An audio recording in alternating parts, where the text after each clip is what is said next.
Henry counted his last $30 twice, knowing it was about to change his life forever.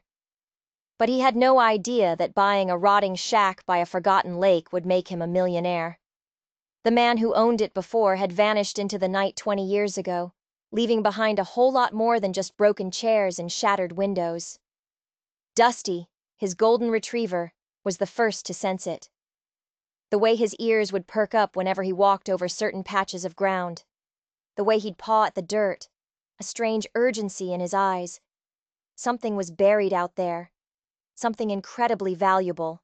Something that kings and queens had once fought wars over. Something worth $3 million. But Henry was about to learn a hard lesson of the frontier. Finding a treasure is one thing. Keeping it is a whole different war.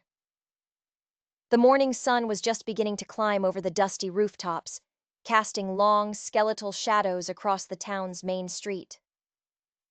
Henry Caldwell walked slowly, his worn-out boots kicking up little clouds of dust with every heavy step. Beside him, trotting faithfully, was Dusty, his coat a matted mess from too many nights spent sleeping under bridges, too many days spent on the road. Henry's clothes were more holes than fabric, hanging off a frame that hadn't known a full meal in months. It had taken them 3 long days of walking to reach this town, a place he'd only heard about in whispers, a place with cheap land out by the lake. In his pocket, a crumpled ball of 30 single-dollar bills was all he had to his name. Any sane person would have called him a fool. But Henry had learned that when you have nothing left to lose, the most desperate choices can sometimes lead to the most incredible rewards. He just didn't know how right he was about to be. The land office was a sad-looking building, squeezed between a bustling general store and a rowdy saloon. Its wooden sign creaked and groaned in the wind, like an old man complaining about his joints. Through the grimy window, Henry could see a man sitting behind a massive oak desk. Ezekiel Marsh, a man whose reputation for being a shrewd, heartless businessman was known all throughout the territory. He was counting papers, his movements slow and deliberate, the way a man does when he's counting other people's money. Henry took a deep breath, pushed the door open, and a small, rusty bell announced his arrival with a pathetic jingle. Marsh looked up from his papers, his cold eyes immediately scanning Henry from head to toe. A nasty little smirk spread across his face as he took in the torn shirt, the patched-up trousers, and the hat that looked like it had been run over by a wagon. "Can I help you?" Marsh asked, his voice dripping with condescension. He made it sound like Henry had wandered into the wrong place. "I heard you had some property for sale. Near the lake," Henry said, his voice surprisingly steady. He refused to let this man intimidate him. Dusty sat down beside him, his gaze fixed on Marsh, a low growl rumbling in his chest. Marsh leaned back in his chair, the wood groaning under his weight, and let out a short, barking laugh. "Property near the lake, you say? Son, I've got one piece left, and it ain't exactly a palace. There's an old shack on it, been abandoned for 20 years. The roof's got more holes than a sieve, the walls are rotting from the inside out, and the whole place smells like failure." Henry's heart sank a little, but he wasn't going to back down now. He'd come too far. "How much?" he asked. Marsh leaned forward, enjoying this far too much. "Well, seeing as how you look like you could use a little charity," he said, drawing out the words, "I'll let it go for $500. The number felt like a punch to the gut. $500 might as well have been 5 million. He looked down at Dusty, who stared back with those intelligent, knowing eyes. "I only have $30, Henry admitted, his voice barely a whisper. Marsh's laugh exploded through the small office, loud and cruel. $30 for lakefront property! Boy, that wouldn't even buy you a decent meal in this town. But then, the laughter stopped. Marsh stared at Henry, a strange, calculating glint in his eyes. It was the look of a predator toying with its prey. "You know what?" he said, his voice suddenly smooth as oil. "I'm feeling generous. $30 it is." Henry couldn't believe his ears. $30? He repeated, sure he'd heard wrong. That's right, Marsh confirmed, that nasty smile never leaving his face. But there's a catch. You take it as is. No complaints, no takebacks. And when that shack finally collapses on your head, you don't come crying to me. Henry's hands were shaking as he pulled the crumpled bills from his pocket. He knew this was too good to be true. He knew there was something wrong here, but he was too desperate to care. Dusty let out a soft whine, pressing against his leg as if trying to warn him. As Marsh scribbled on the deed, he chuckled to himself. That old place has been nothing but a headache. The fella who owned it before you, some rich man from back east, claimed he was storing his valuables there. Can you believe it? Left in the middle of the night 20 years ago and never came back. Marsh paused, leaning in like he was sharing a grand secret. Folks around here say he went mad. Started ranting about royal treasures and European kings. We searched the place top to bottom after he left. Found nothing but dust and rats. Henry signed the papers, his hand barely steady enough to write his own name. He was officially a landowner.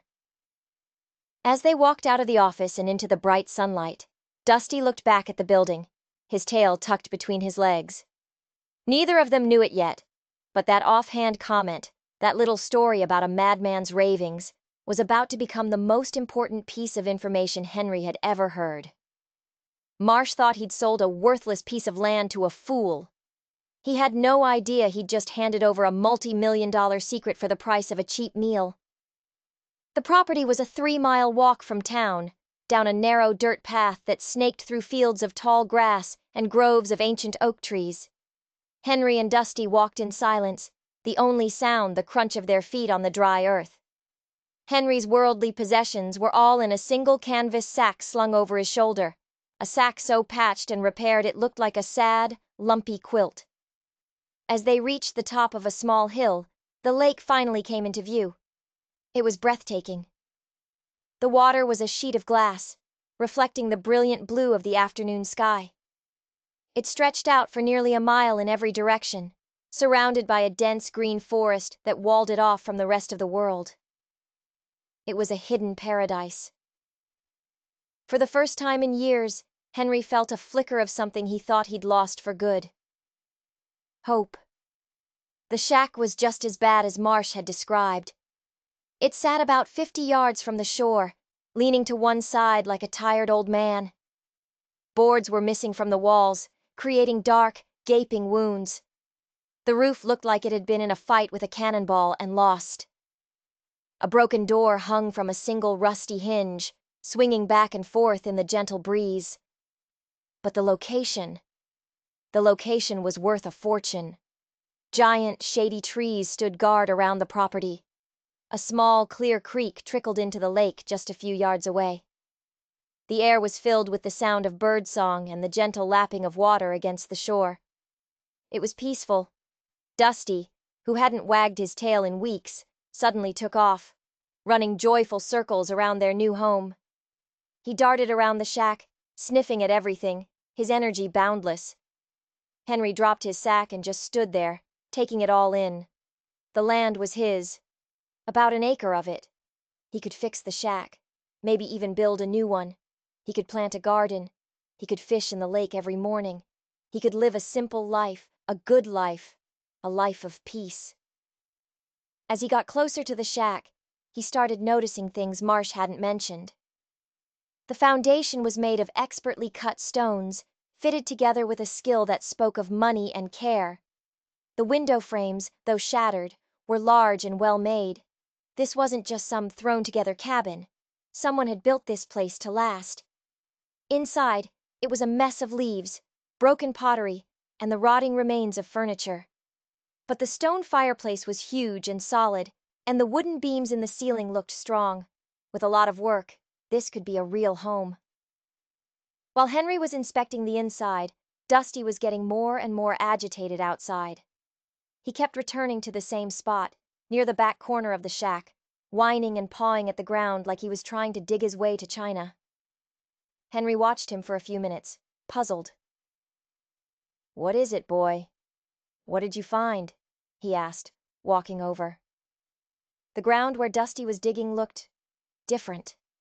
The grass grew in a strange pattern, and the dirt seemed looser, as if it had been disturbed not too long ago.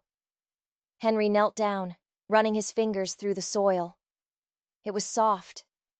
Too soft. As the sun began to dip below the horizon, painting the sky in shades of orange and purple, Henry made a decision. He found a sturdy piece of broken plank to use as a shovel and started to dig. Dusty sat nearby, watching him with an unnerving intensity, as if he knew exactly what was about to happen. About a foot down, the plank hit something hard. It wasn't the dull thud of a rock. It was a hollow wooden sound. Henry's heart started to hammer against his ribs. He dropped the plank and started digging with his bare hands, frantically clearing away the dirt. And then he saw it. The corner of a dark wooden chest. The wood was rich and fine-grained, nothing like the cheap pine used in the frontier. The metal fittings were tarnished but clearly expensive. He looked at Dusty, who was sitting perfectly still, his eyes locked on the chest. The dog had led him right to it, a secret that had been buried for 20 years.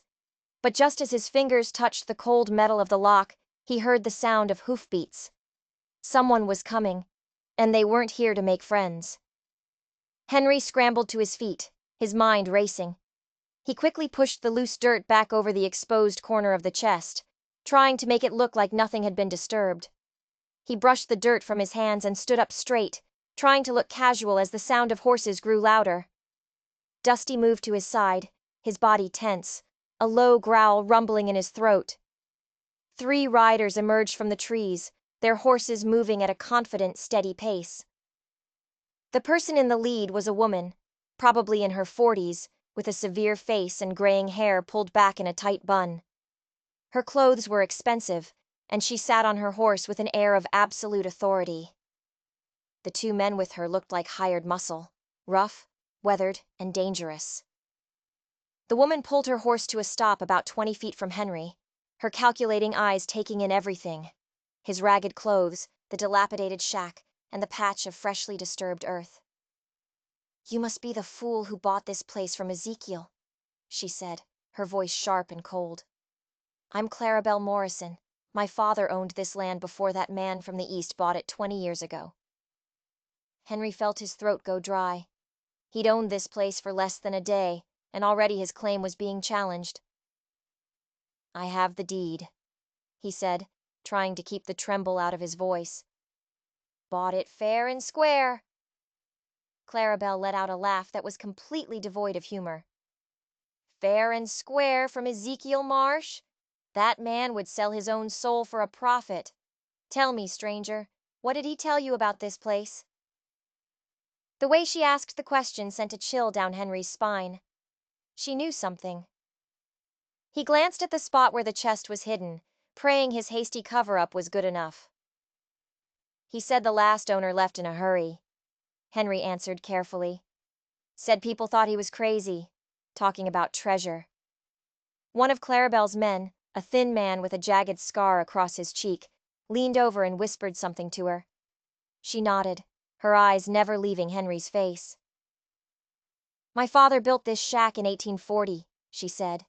"He sold it in 1855 to a man named Jonathan Whitmore. Whitmore told everyone he was a scholar, studying the frontier.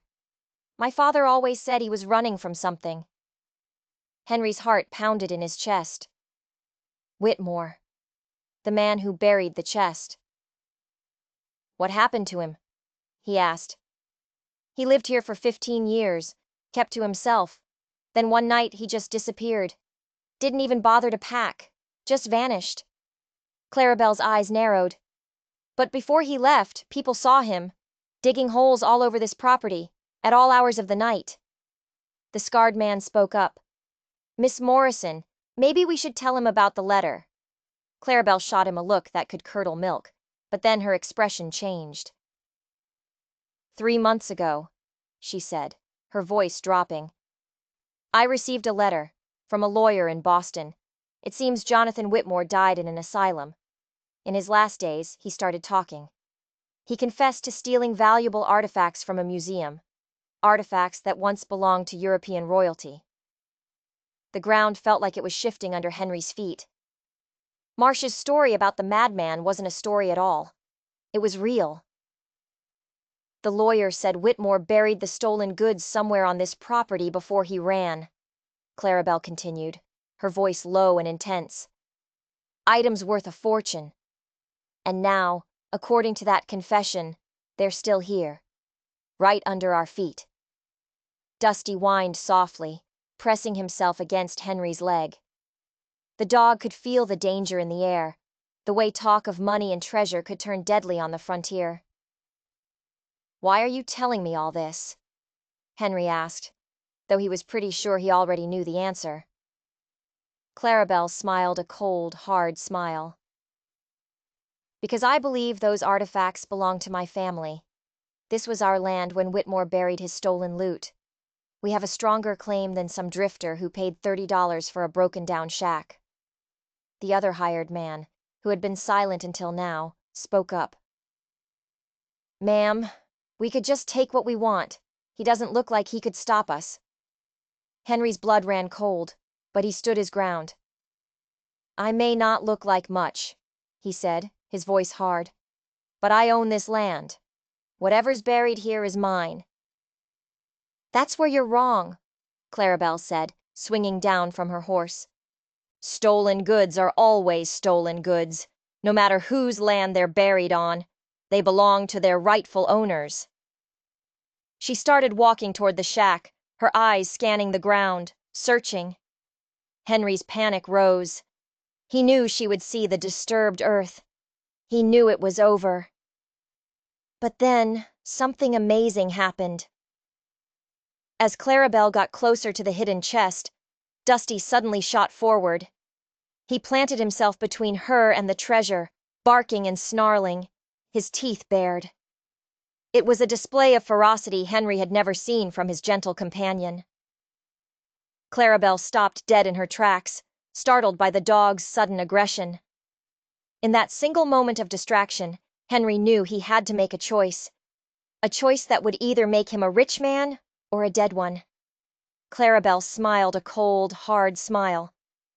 This is my land, Drifter, and whatever is in that ground is mine. Just then, Dusty let out a ferocious bark, not at Clarabelle, but at something behind her.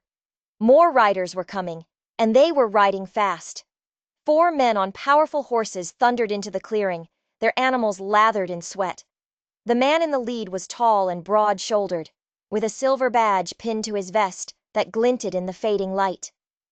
The territorial marshal. The 3 men behind him were his deputies, their faces hard and their hands resting near their pistols. They looked like they meant business. The marshal swung down from his horse and took in the scene with a single, sweeping glance. He saw Clarabelle's expensive clothes and her nervous hired guns. He saw Henry's poverty and the defiant set of his jaw. He was a man who had seen this kind of standoff 1,000 times before. Miss Morrison, the marshal said, his voice a low rumble. Didn't figure on finding you out here. Marshal Langston, Clarabelle replied, her tone suddenly much more respectful.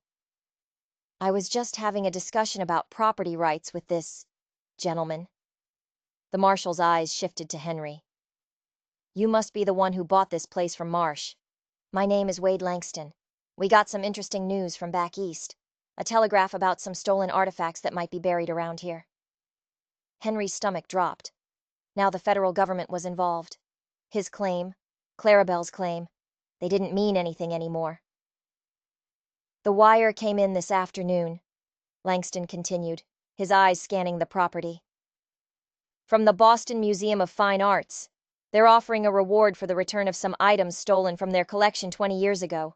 Items that used to belong to European royalty. Clarabelle straightened up, her face a mask of indignation. Marshal, my family has the strongest claim. This was our land when those things were buried. That may be, ma'am, the marshal replied, his voice firm but fair. But stolen property is stolen property. If we find anything that matches the museum's list, it goes back to them. That's the law. Henry felt the treasure, the hope, the future he had just started to imagine, all slipping through his fingers. But then the marshal said something that changed everything. "However," Langston said, looking directly at Henry, "the museum has authorized me to pay a finder's reward. 10% of the appraised value of whatever is recovered." 10%. 10% of $3 million was $300,000. It was more money than Henry had ever dreamed of. But to get it, he had to survive the night, outwit Clarabelle, and somehow convince the marshal that he was the rightful finder. As darkness fell, Langston made his decision. "We're making camp here for the night. We'll start a proper search at first light. Miss Morrison, you and your men can stay and assist. But make no mistake, this is now a federal matter." Clarabelle's face was dark with fury, but she nodded. She knew she couldn't argue with the law. Henry realized he was about to spend the longest night of his life, surrounded by people who would kill him for what he'd found. 3 separate camps were set up in the small clearing. The marshal and his deputies near the shack, keeping an eye on everyone. Clarabelle and her men near the trees, ready to make a run for it if things went bad. And Henry, right in the middle, with nothing but a nervous dog for protection. As the campfires crackled, Henry lay on his back, staring up at the blanket of stars. The chest was so close he could almost feel its presence, a silent promise of a different life buried just a few feet away. Around midnight, he heard whispers coming from Clarabelle's camp. He couldn't make out the words, but the tone was urgent, conspiratorial. They were planning something. He knew that when the sun came up, this peaceful clearing was going to turn into a battlefield. He had one night to figure out a plan. But he didn't know the most dangerous player hadn't even shown up yet, and he had no idea that the chest everyone was so focused on was nothing more than a distraction. When the sun finally broke over the horizon, Marshal Langston didn't waste a second. He was a man of action. He divided the property into a grid and assigned a section to each group. Henry watched, his heart pounding, as they began their systematic search. It was only a matter of time. "Mr. Caldwell," Langston called out, "since you own the place, I want you to be part of the search. I want you as a witness when we find something." Henry had no choice but to agree.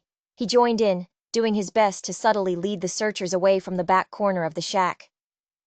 But the property wasn't that big. Clarabelle was like a hawk, her eyes missing nothing. Her men were using long iron rods, plunging them into the earth, listening for the telltale thud of something solid buried beneath the surface. By mid-morning, they'd covered almost half the property. A sliver of hope began to grow in Henry's chest. Maybe his cover-up job had been good enough. Maybe they'd miss it. And that's when Dusty made a fatal mistake. The dog had been sticking close to Henry's side all morning. But as the search party got closer and closer to the hidden chest, Dusty started to get agitated. He began to pace, whining softly, his eyes fixed on the spot. He couldn't help himself. He knew what was there.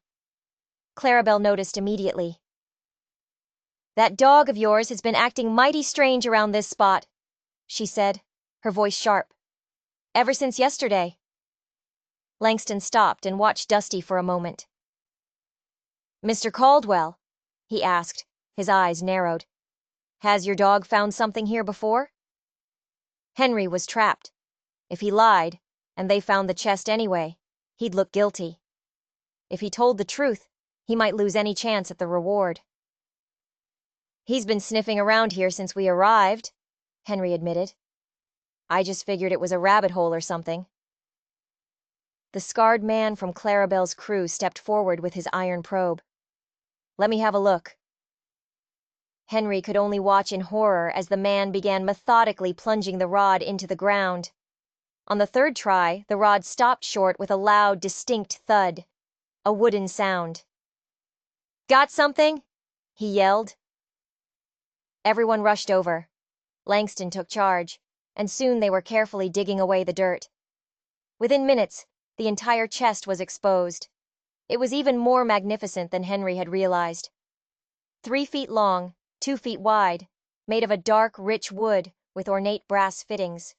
It looked like something that belonged in a king's castle.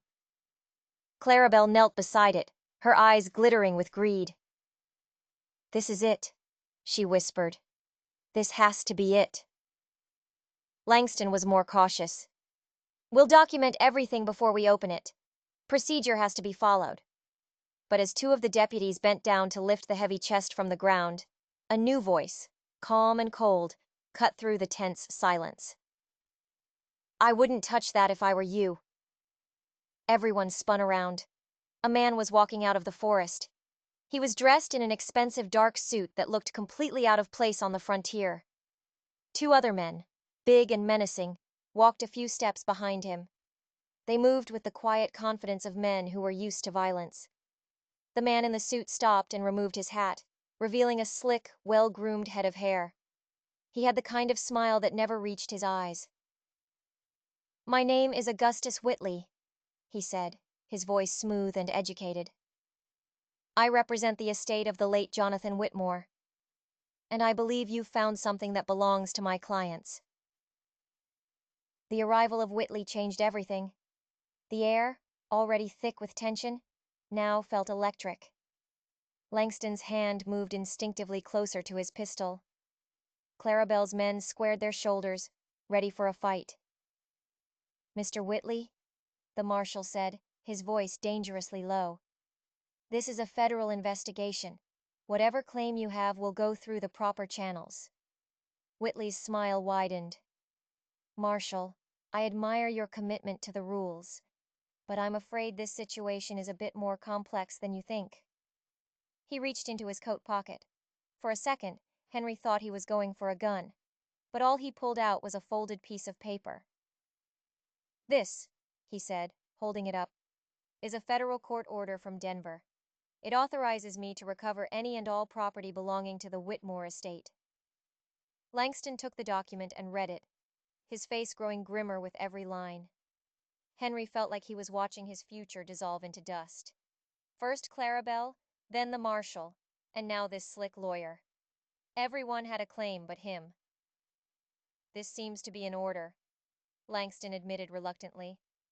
"But it doesn't change the fact that these are stolen museum artifacts." "Ah," Whitley said, "but that's where you are mistaken. You see, Jonathan Whitmore wasn't just a thief.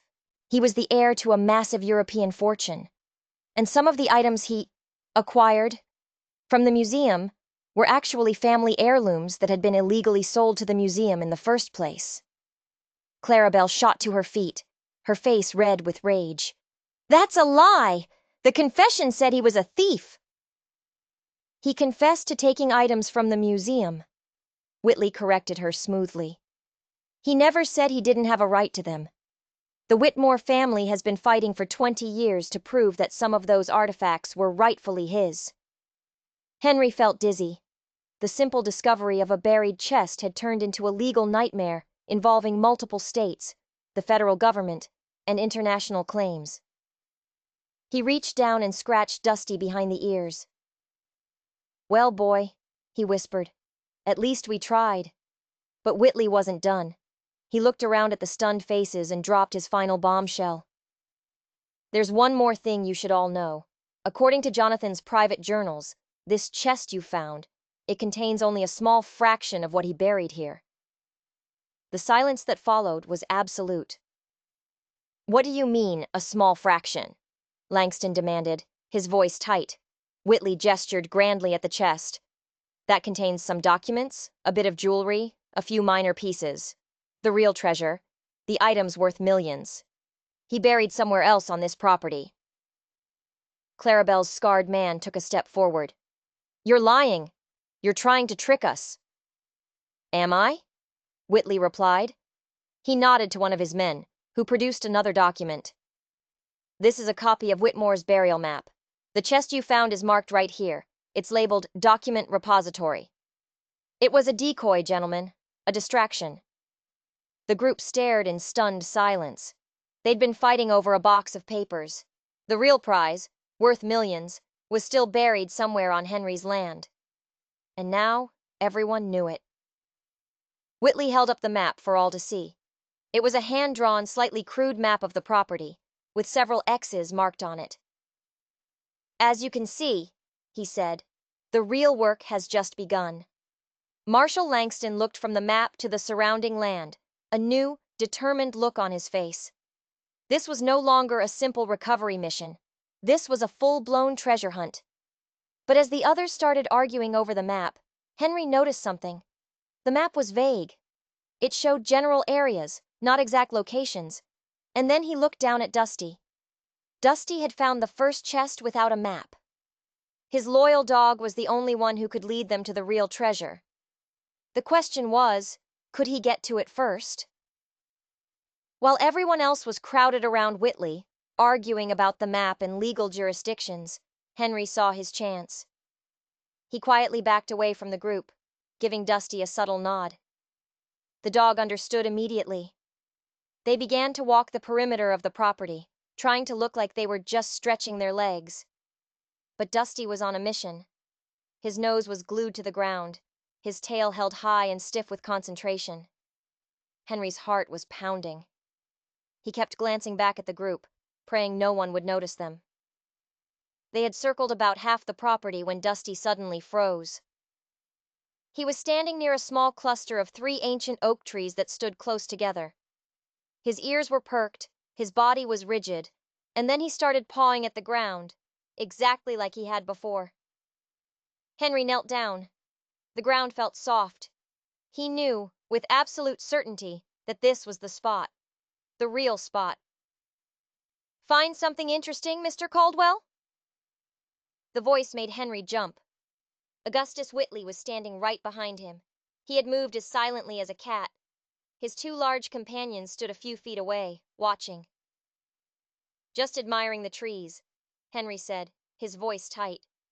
Whitley's cold smile returned. "Let's not play games. We both know that dog of yours is a 4-legged treasure map. The question is, are you smart enough to play the right cards?"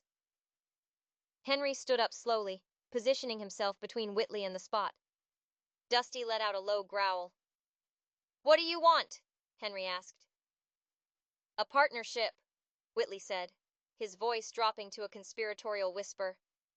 "That court order gives me the right to claim Whitmore's property, but it doesn't give me the right to dig up your land without your permission. You, Mr. Caldwell, are the landowner. You hold all the power." The gears in Henry's mind were turning. Whitley was right. He could tell them all to get off his property. "What kind of partnership?" he asked. "Simple. You give my team official permission to excavate this property. We find the treasure. The items that belong to the museum go back to Boston. Everything else, the Whitmore family heirlooms, which my sources say are worth over $2 million, we split. 50-50, straight down the middle. 50%, $1 million. The offer was staggering. It was also a deal with the devil. As if sensing his hesitation, Whitley pulled another folded paper from his coat. "I had a contract drawn up, legally binding. It guarantees your 50% share. Everything official." Before Henry could even process the offer, Marshal Langston's voice boomed across the clearing. "Caldwell, Whitley, get back here now!" They walked back to find the first chest had been pried open. Its contents were spread out on a tarp. It was exactly as Whitley had said. A pile of old, yellowed papers, a few pieces of unremarkable jewelry, and a couple of small, tarnished silver cups. Clarabelle was staring at the pathetic collection, her face a storm of fury and disappointment. "This can't be all of it," she seethed. Langston was holding a leather-bound journal. According to this, Mr. Whitley was telling the truth. This was just the decoy. The real treasure is still out there. The marshal then turned and looked directly at Henry. His eyes were hard. "Mr. Caldwell, this is your land. Legally, you can authorize anyone you want to search it, but I'm advising you, as a representative of the United States government, to cooperate with my investigation. Making private deals could be seen as obstructing a federal inquiry." Henry felt the pressure from all sides. Clarabelle was glaring at him, her eyes promising a world of pain if he cut her out. The marshal was demanding his cooperation. and Whitley was offering him a fortune on a silver platter. He looked down at Dusty. The dog looked back, his tail giving a slight, confident wag. He knew where the treasure was. He trusted Henry to make the right choice. "I need some time to think," Henry said, his voice hoarse. Langston nodded. "You have until morning. Then we start digging, with or without your permission." As the groups broke apart to set up camp for another tense night, Henry knew he couldn't trust any of them. He had until sunrise to find the treasure on his own terms. That night was the longest of Henry's life. He lay under the stars, pretending to sleep, listening to the sounds of the three rival camps around him. The moon was bright, casting a silver glow over the property. It was now or never. Around 2 in the morning, when the only sound was the chirping of crickets and the soft breathing of sleeping men, Henry gently nudged Dusty. The dog was instantly awake and alert. Silently, they crept away from the dying embers of their small fire, melting into the shadows. They moved like ghosts towards the cluster of 3 oak trees. Henry had grabbed a rusty shovel from the shack. His hands were sweating, his heart was a drum against his ribs. He started to dig where Dusty indicated. The ground was soft, and the shovel sank in easily. For what felt like an eternity, he dug, the only sound the scraping of metal against earth. Then, he hit something. Not the hollow thud of wood. This was a deep, resonant clang of solid metal. He dug faster, his breath coming in ragged gasps. The moonlight revealed the top of a massive iron strongbox. It was twice the size of the decoy chest, reinforced with thick iron bands. It was the real thing. It took all of his strength to pry open the heavy, corroded lid. As it creaked open, the moonlight spilled inside, and Henry forgot how to breathe. It was filled to the brim with treasure that seemed to glow with its own light. Golden goblets crusted with jewels, a magnificent crown that glittered with hundreds of diamonds, ropes of pearls and necklaces of emeralds and rubies. It was a king's ransom. It was his. And that's when he heard the click of a hammer being pulled back. "I had a feeling you'd be out here." Marshal Langston stepped out of the shadows, his pistol aimed squarely at Henry's chest. Henry's heart dropped. He'd found a fortune only to lose it in the same night. Henry froze, his hands in the air. "Marshal, I can explain." Langston slowly lowered his pistol. "There's nothing to explain, son. I've been thinking about this all night. Something wasn't adding up." The marshal walked over and shone his lantern into the strongbox. His eyes went wide. "I read through that journal we found in the decoy chest," Langston said, his voice quiet. Whitmore was meticulous. He detailed everything. According to him, the items he stole from the museum were small, easy to transport. He buried them in a dozen different spots, just in case. He never would have put them all in one big, heavy box like this. Langston looked from the treasure back to Henry. This matches the description of his family's heirlooms. The things he claimed were stolen from him." A slow smile spread across the marshal's face. "These aren't stolen federal property, Mr. Caldwell. Legally speaking, this is lost private property, and you found it, on your own land." Henry could barely comprehend the words. What does that mean?" "It means," the marshal said, clapping him on the shoulder, "that you're entitled to a finder's fee, a real one, 50% of its value. The other half will go to the Whitmore estate, assuming Mr. Whitley can prove his claim in court. But your half is secure." As the sun came up, the rest of the camp awoke to the sight of Henry Caldwell, the drifter with $30 to his name, sitting beside a treasure worth over $2 million. His loyal dog, Dusty, sat proudly beside him, tail wagging. The federal investigation continued, and the museum eventually recovered a few of their stolen artifacts from other small caches found on the property. Clarabelle Morrison, after a long legal battle, received a small settlement. But Henry Caldwell, the man who had bet his last dollar on a hopeless piece of land, walked away a millionaire.